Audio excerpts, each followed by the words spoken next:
Hey guys, how's it going? Bane here. Today I'm going to bring you guys another sponsored Shadowverse video. It's going to be a little bit different than many of the last few because today I want to basically teach you guys what's going on whenever you see a game of Shadowverse. But it's important to know that Shadowverse is a game that's best learned through experience, so it's a free-to-play game.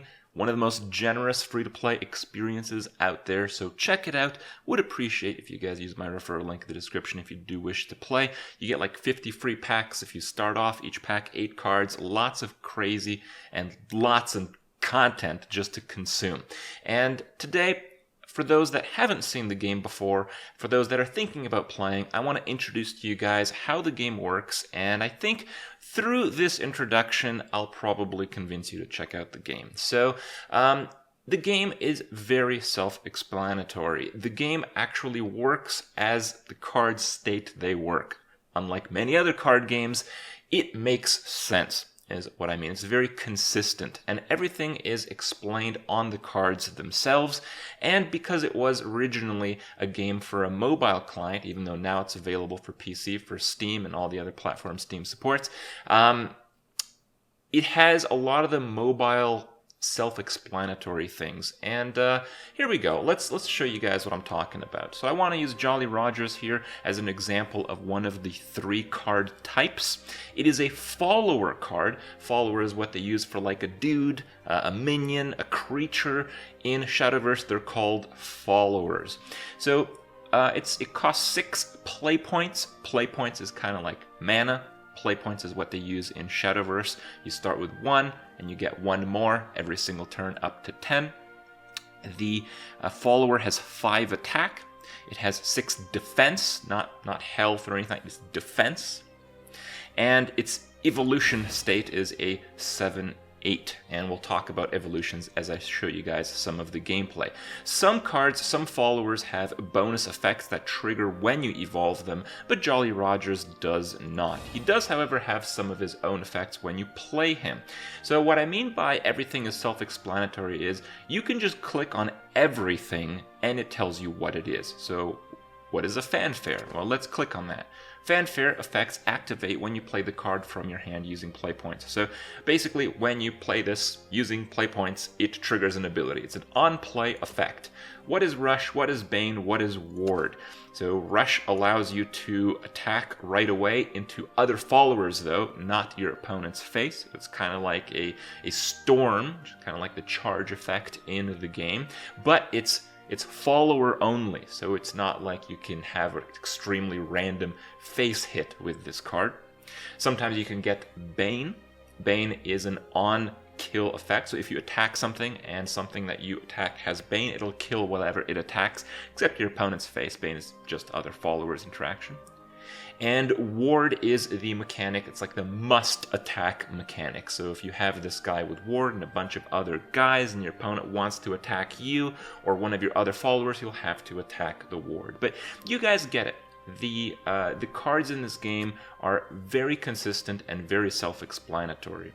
So this is the follower card. Moving on, I want to highlight the Amulet Card. Amulet cards are kind of like status effects. Sometimes amulets will have countdowns. What is a countdown, Crip? Countdown is something that basically is like a turn-based expiration. So countdown 1, in 1 turn, this will die.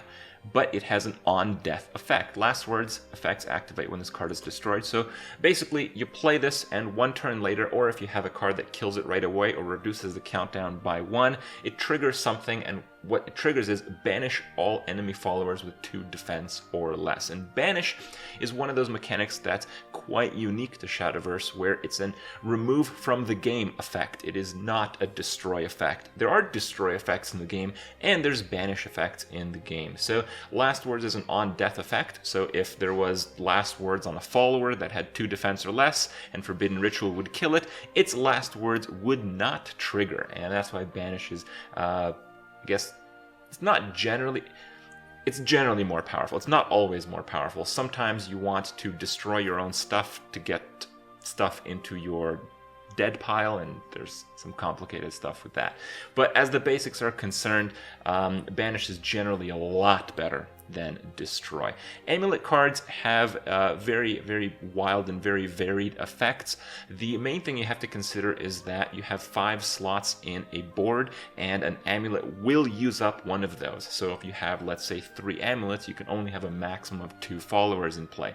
And that can get a little bit tricky. Status effects are generally very powerful and certainly can be game-winning, but again, you can't just fill your board only with those.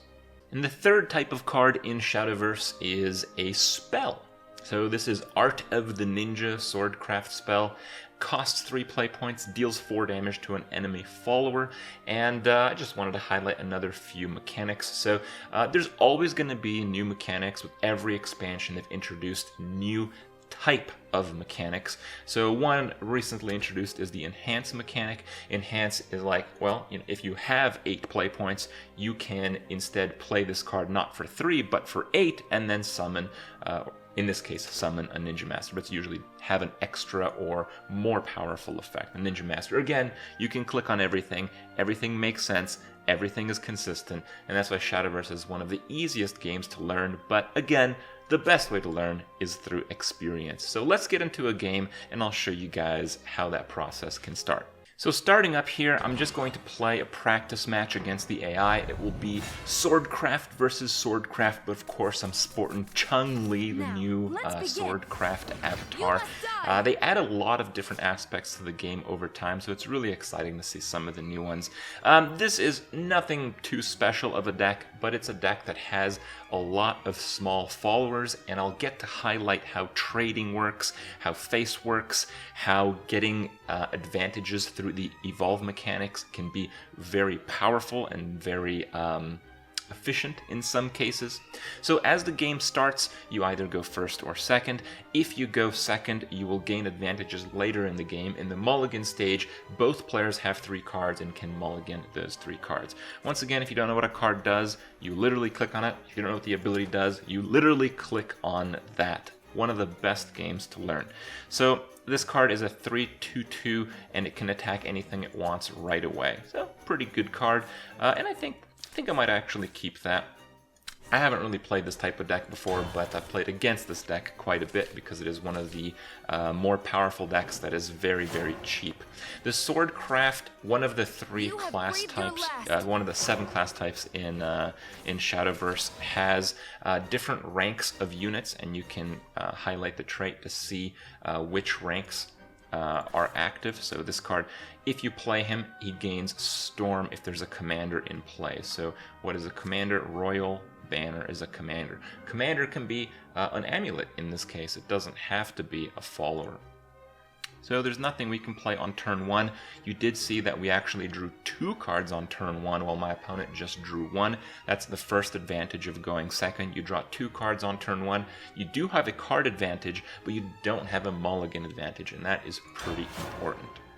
So you can see this pop-up of, can evolve in now 2 turns. So evolve is the stat bonus mechanic, and it gives the followers rush, so you can attack right away, but only into your opponent's followers. And this is this little bubble here. So in 2 turns, I'll be able to evolve, and I have 3 evolution points, 3 evolution crystals, kind of. And my opponent has 2. So the player that goes second has an extra evolution, but not only that, they can evolve first. And because of the combination of those 2 mechanics, what ends up happening is the game is very balanced first versus second, and it's also very like follower combat centered into the mid game. Like even though you might win by a lot in the end, you might lose by a lot in the end, all the games you're going to play in Shadowverse are going to feel like it's back and forth in the mid game because of the evolution mechanic really